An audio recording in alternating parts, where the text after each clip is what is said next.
sharp. It's got the regular attachment on it with the guide. It's got these cool guides. You could set the angle for your pocket knives or whatever. You could do big knives on this. And I got a 400 grit belt on it. And I'm just going to use it like a regular old belt grinder. So here we go. Just trying to get a burr, a little tiny burr.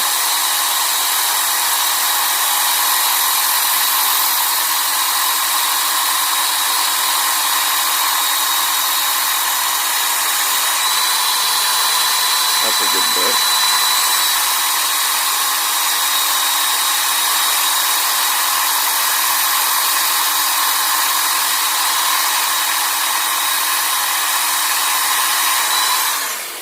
Alright, so we raised the burr on either side. Now we're going to flip the grinder around, do the other side of each of those. And we're just looking for the burr to pop up on this side.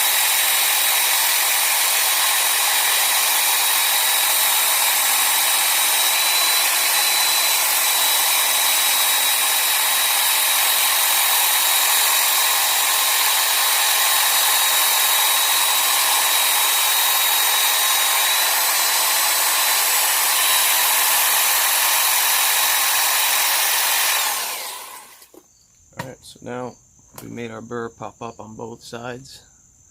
So we got 4 sides of a blade. We've apexed. When you get a burr is, if you're sharpening this side, see, I could feel it, it's gripping my finger here.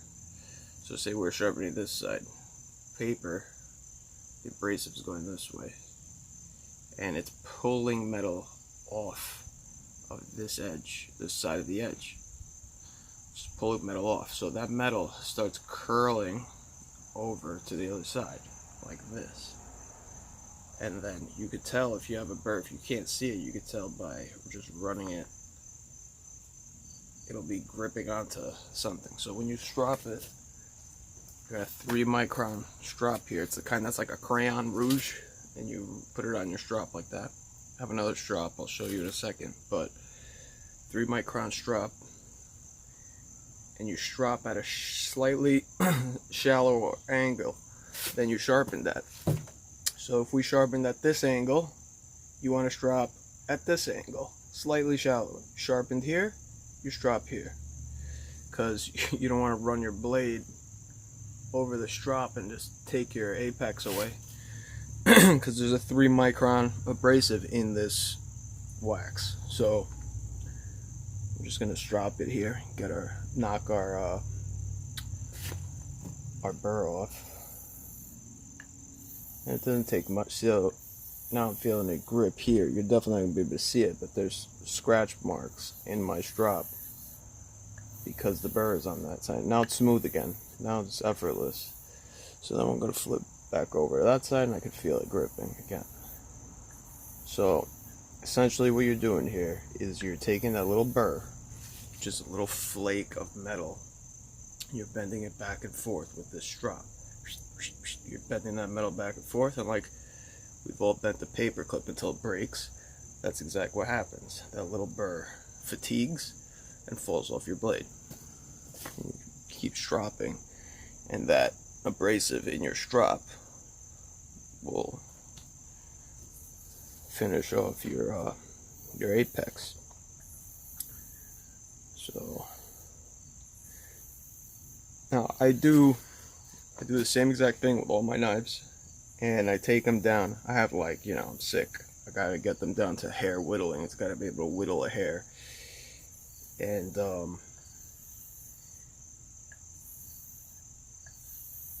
in reality, for a knife, it's not, you know, hair whittling. What do you need that for? After the first couple of cuts, it's not hair whittling anymore. It's just regular super sharp, not hair whittling, cut space-time sharp, you know.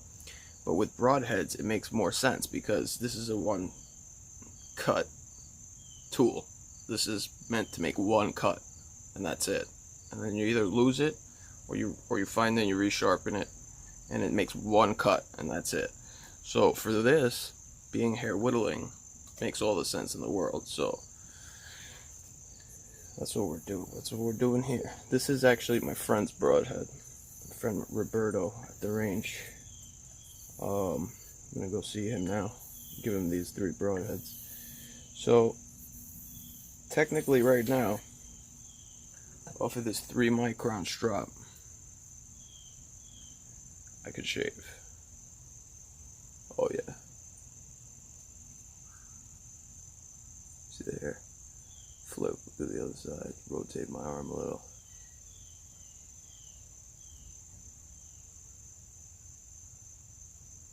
Oh, the hair's dead on my arm.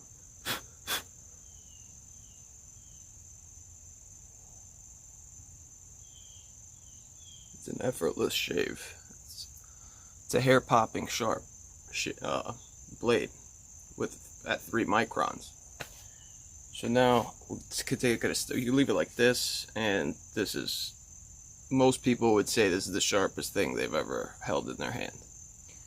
But you could take it a step further with a 1 micron strop. And now the 1 micron, I got it from Knife Point Gear. Comes in a little syringe. My bag.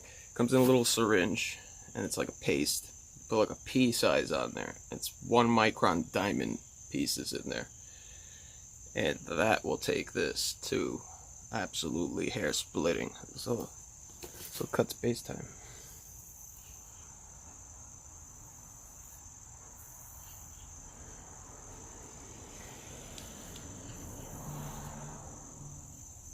Kind of awkward because I'm doing this in the camera.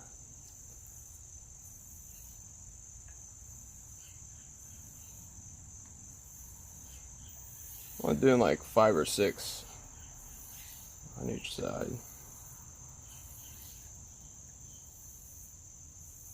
Just until it just rides smooth on both edges. And what this 1 micron does, it actually puts a mirror polish just on the leading edge of your bevel. Mirror polish. So now let's wipe this off. As you saw, it was like 5 or 6 on each side. I wasn't counting. Just a few little stroppings. And I got some newsprint, like from shop right here. It's like tissue paper. And here we go.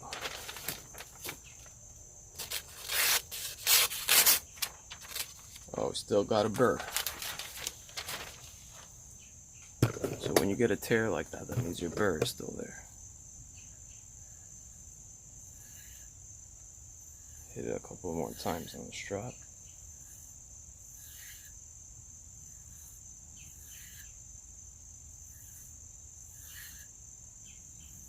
Yeah, I can actually feel it. There's still a little bit of a burr there.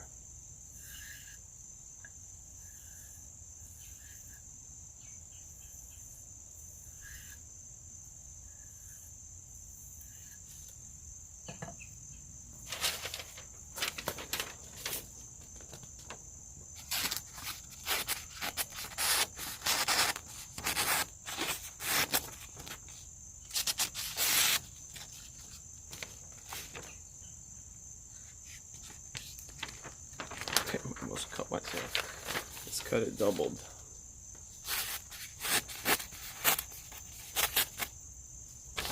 So the other side.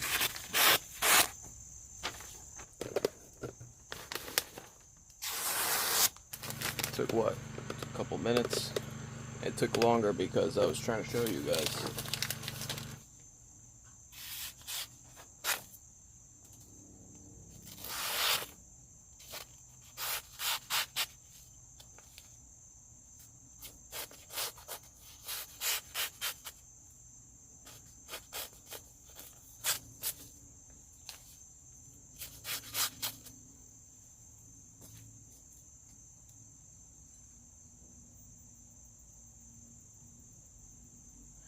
I guess you get the point.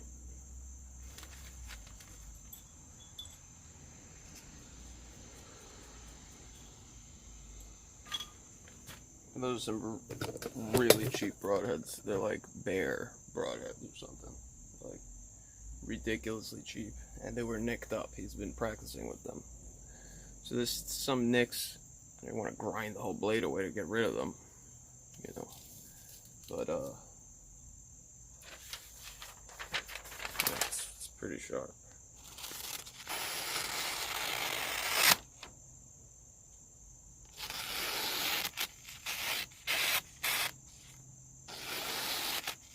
This is a single layer of newsprint. We'll flip it.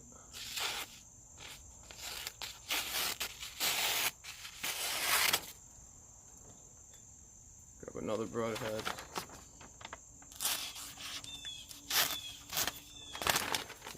It's tilting on me here. I'll hold it up. Here.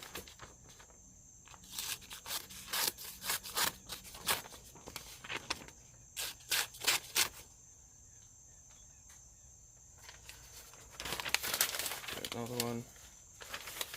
Third broadhead.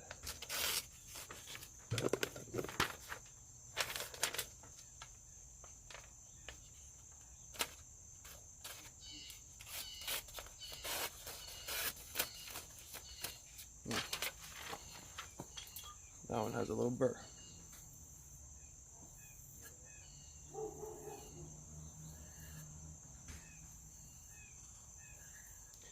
And on the strop, you're using mild to moderate pressure. You don't want to gorilla this. It'll just unsharpen your knife.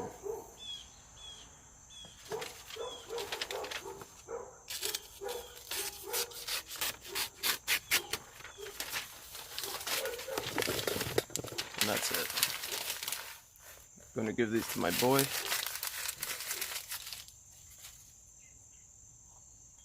And we're out. My favorite broadhead ever, Steel Force. Serrated or non-serrated, I don't mind.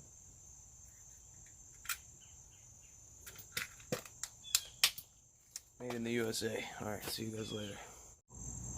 Alright, so we're wrapping up with the broadheads now. I wonder if anybody ever used this stuff. It's like some type of a gel. You hit it with, you're supposed to actually put the flame underneath the metal tin and let this whole thing liquefy. But for the purposes of this video, and also I gotta get out of here, I wanna go shoot, do not breathe this stuff. And then you dip your blade into it. Oh, damn it.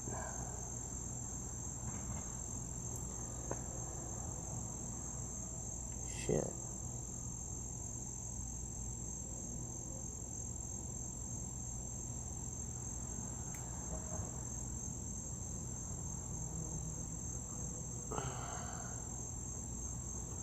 Fantastic. Made a fucking mess.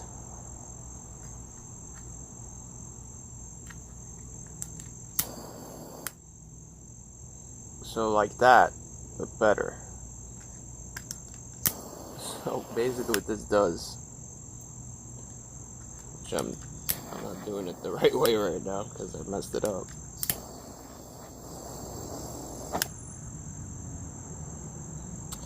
What this does is covers your blade there and doesn't let it oxidize, so it stays as sharp as when you first sharpened it.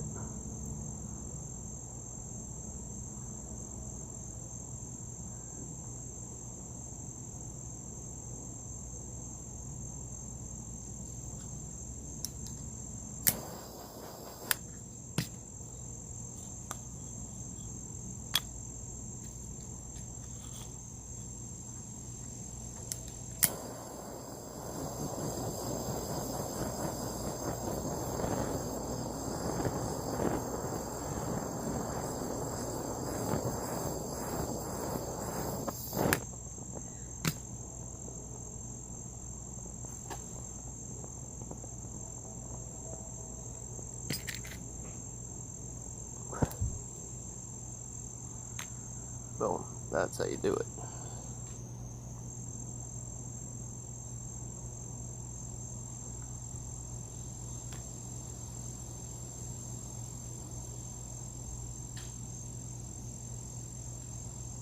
Dang it.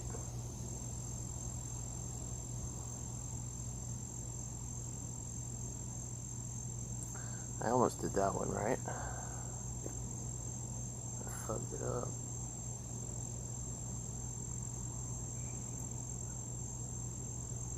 Alright. Like that.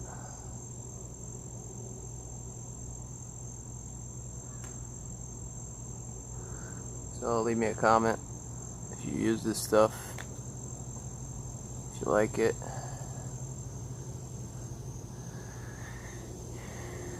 Covers your blade. Dries really fast.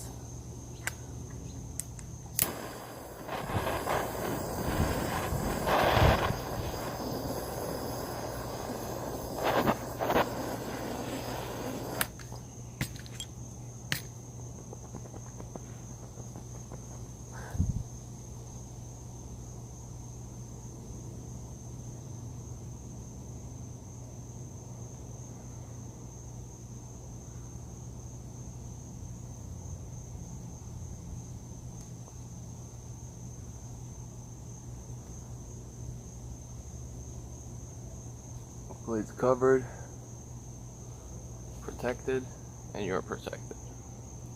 And even though, look at this disgusting mess I made, it comes right off. Boom.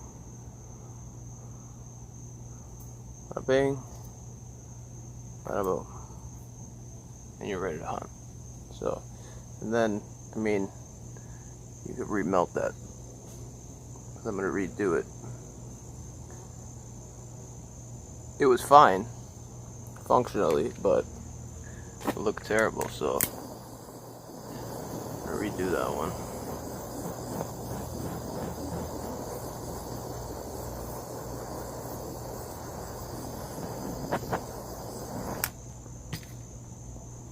Redo this one too. Boom, boom.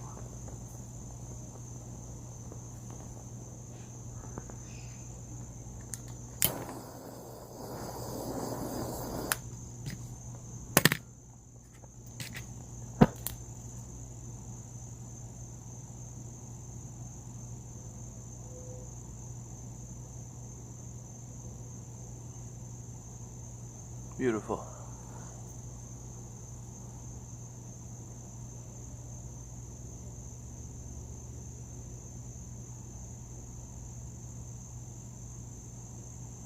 That's it. Let me know if you guys use this stuff. I think it's freaking awesome. It's a great way to preserve that edge, because even though it might not make sense, after you sharpen your blade, if you leave it out in the open air, or you're just even just putting it in and out of your, forget about that, if you're just leaving it out in the open air, it oxidizes and takes away from your mirror polished edge or whatever. It's minor, but you know, if you want it to be, if you made it hair whittling sharp, it might as well be like that when you need it. So this stuff is great. I don't know what it's called, so